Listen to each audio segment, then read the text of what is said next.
भगवान विष्णु का तीसरा अवतार वराह अवतार। एक बार श्री विष्णु के दर्शन की अभिलाषा में उनके अंशा अवतार सनकादित मुनि वैकुंठ धाम पहुँचे तो वहाँ जय विजय नामक 2 द्वारपालों ने उन्हें रोक लिया और उन नन्हे मुनियों का उपहास उड़ाते हुए बोले, हे बनवासी बच्चों, तुम भगवान विष्णु के दर्शन के लिए आए हो, किंतु तुम्हें पता नहीं है कि भगवान विष्णु से इस समय कोई नहीं मिल सकता। द्वारपालों की यह बात सुनकर सनकादित मुनियों ने द्वारपालों से प्रार्थना की कि हम बहुत दूर से आए हैं, अतः हमें भगवान विष्णु के दर्शन करने दीजिए। मुनियों की यह बात सुनकर द्वारपाल हंसते हुए बोले, बालकों, तुम्हें कहीं जाकर खेलना चाहिए, इस प्रकार हमें परेशान मत करो। द्वारपालों के इस उपहास से सनकादित मुनियों ने क्रोधित होकर उन्हें 3 बार दैत्य योनि में जन्म लेने का श्राप दे दिया। श्राप को सुनकर जय विजय पश्चाताप से भर उठे। उन्होंने भगवान श्री विष्णु की स्तुति आरंभ कर दी। अब तक श्री विष्णु भी वहां आ पहुँचे थे। द्वारपालों की करुणा विनती सुन वह बोले, मुनिगण का श्राप तो अवश्य पूर्ण होगा, किंतु प्रत्येक जन्म में राक्षस योनियों से तुम्हें मुक्ति प्रदान करने के लिए मैं स्वयं मृत्युलोक में अवतार लूँगा। श्री विष्णु के 4 महत्वपूर्ण अवतार भगवान वराह, नृसिंह, श्री राम और श्री कृष्ण इस शाप के कारण ही अवतरित हुए, जिन्होंने क्रमशः हिरण्याक्ष, हिरण्यकश्यप, रावण, कुंभकर्ण और शिशुपाल दैत्यवक्र का वध कर उनका उद्धार किया। राक्षस के रूप में जय विजय महर्षि कश्यप की गर्भपत्नी दीति के गर्भ से जुड़वा भाइयों के रूप में पैदा हुए। उनका नाम हिरण्याक्ष तथा हिरण्यकश्यप रखा गया। सनकादित मुनियों के श्राप के कारण दोनों राक्षस आरंभ से ही बेहद क्रूर और उत्पाती थे। दैत्य हिरण्याक्ष ने तो अपनी गदा लेकर अकेले ही स्वर्ग पर चढ़ाई कर दी। वहां दैत्य हिरण्याक्ष और देवताओं का भयंकर युद्ध हुआ। युद्ध में हिरण्याक्ष की विजय हुई और उसने देवताओं को मार पीट कर स्वर्ग से भगा दिया। अनेक देवता तो उसके भय से स्वयं ही अपना आसन छोड़कर यहाँ वहाँ छिप गए। हिरण्याक्ष ने भूमि देवी पृथ्वी पर भी अत्याचार किए। पृथ्वी पर अपना अधिकार करने के लिए उसने पृथ्वी पर सभी आश्रमों को नष्ट भ्रष्ट कर दिया। ऋषियों मुनियों को मार मार कर चारों तरफ दैत्य शक्ति को बढ़ाना शुरू कर दिया। उसने संपूर्ण पृथ्वी पर अपना प्रभुत्व स्थापित कर लिया और पृथ्वी को समुद्र के गर्भ में कीचड़ के भीतर छिपा दिया। स्वर्गलोक और पृथ्वी को अपने अधिकार में लेकर हिरण्याक्ष ने पाताल लोक पर आक्रमण कर दिया। हिरण्याक्ष को समुद्र में आया देख समुद्र की देवता वरुण भी उसकी शक्ति का सामना नहीं कर सके और उसके भय से पाताल लोक छोड़कर भाग खड़े हुए। हिरण्याक्ष ने उन्हें लड़ने के लिए ललकारा। वरुण बोले, तुमसे लड़ने का बल मुझ में नहीं है, तुम्हारा अहंकार केवल श्री विष्णु ही तोड़ सकते हैं। यदि तुम में बल है तो जाकर भगवान विष्णु से युद्ध करो।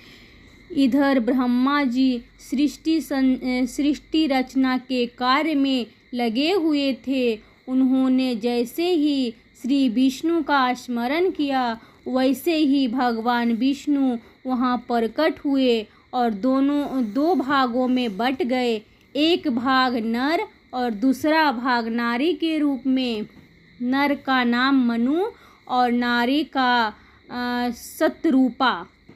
ब्रह्मा जी ने उन्हें पति पत्नी के रूप में रहकर संतान उत्पन्न करने का आदेश दिया और कहा कि तुम्हारी संतान मनुष्य कहलाएगी। ब्रह्मा जी की बात सुनकर मनु बोले, हे परमपिता ब्रह्मा, आपने हमें उत्पन्न तो कर दिया, लेकिन हम रहें कहाँ? पृथ्वी तो अथाह जल में डूबी हुई है। यह सुनकर ब्रह्मा जी चिंतित हो उठे और श्री विष्णु का स्मरण करते हुए बोले, हे भगवान विष्णु, पृथ्वी को आज आपकी आवश्यकता आ पड़ी है। हिरण्याक्ष से पृथ्वी को सिर्फ आप ही बचा सकते हैं।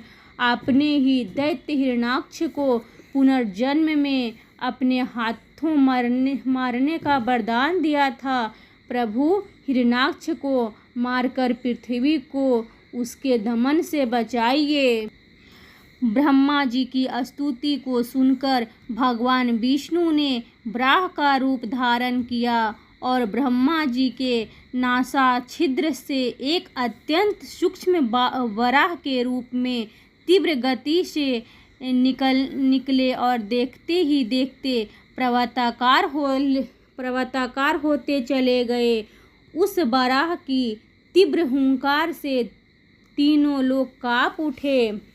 वराह अवतार ने आकाश में एक छलांग भरी, फिर पृथ्वी को बचाने के लिए बल से तेजी से समुद्र के जल में छलांग लगा दिए।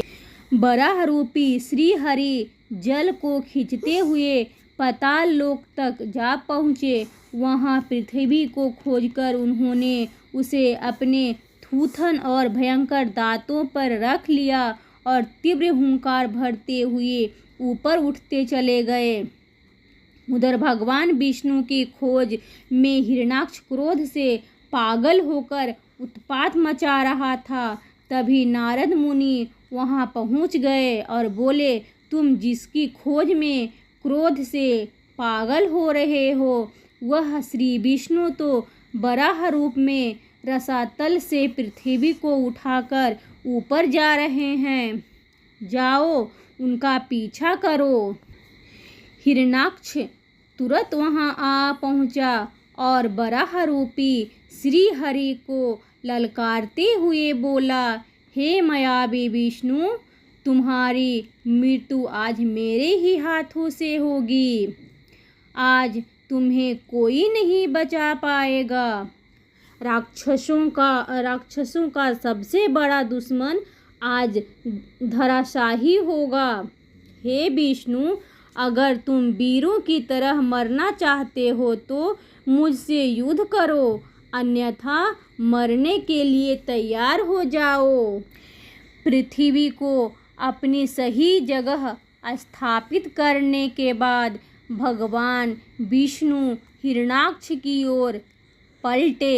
हिरण्याक्ष को इस प्रकार ललकारते देख विष्णु जी बोले, दुष्ट हिरण्याक्ष, कौन किसका अंत करता है?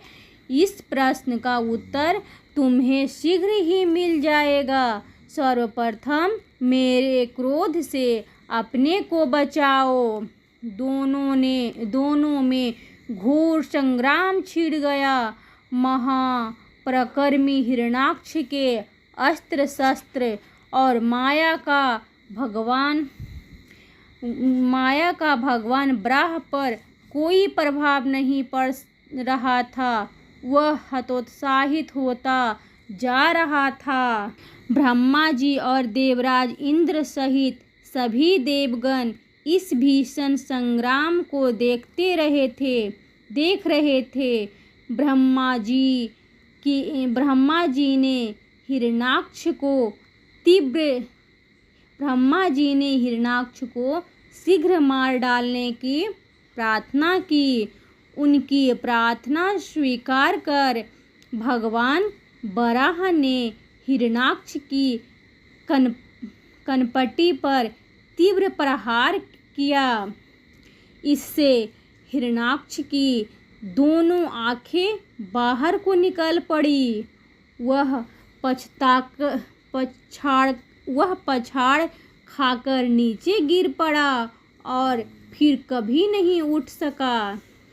हिरण्याक्ष की मृत्यु के बाद सभी ओर विजय के शंख बज उठे। ब्रह्मा जी और इंद्र सहित सभी देवताओं ने हर्ष ध्वनि करते हुए भगवान बराह को पुष्प वर्षा की और बराह रूपी भगवान श्री विष्णु की स्तुति करने लगी। बोलिए जय श्री नारायण। यदि मेरा ये वीडियो अच्छा लगे तो लाइक और सब्सक्राइब करना